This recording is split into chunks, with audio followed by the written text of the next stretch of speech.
As soon as I read the title, Mickey in Arabia, I thought, this is going to be very heavy stereotyping. And I wasn't wrong, but I don't think it's as bad as it could have been. This was released in 1932, directed by Wilfred Jackson, starring, of course, Marcelita Garner and Walt Disney as Minnie and Mickey, and we also have Pinder Colvig as Pete, the classic Mickey Mouse antagonist from the 30s. Pete, of course, today is treated more of a friend of Mickey's, but certainly back then and in this cartoon, he does pose a threat because once again he steals Minnie.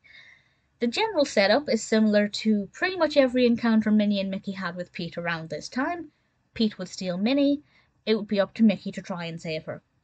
The difference here is that we have Mickey in Arabia, which gives us some different animation. I have to say the snakes were very well animated. I liked those a lot. I liked the movements, I liked the way they were shaped, I thought it looked very good. And there was some stereotyping in this that I thought was a bit awkward, but it definitely could have been a lot worse. I don't know what to think about the camel getting drunk on beer, but certainly once the camel was drunk, I found its movements to be very entertaining.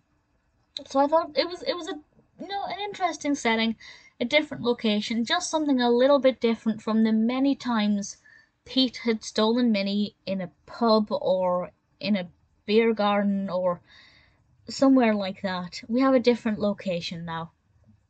I'm not going to say it's perfect, but I will say it was a nice twist on the traditional.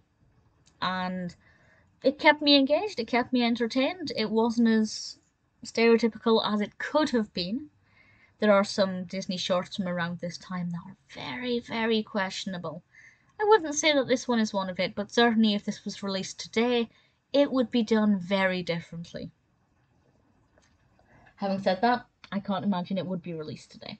Nevertheless, I generally enjoyed Mickey in Arabia. It wasn't as bad as I expected. A nice take on the classic Pete Steele's mini story. Pretty good and worth a watch.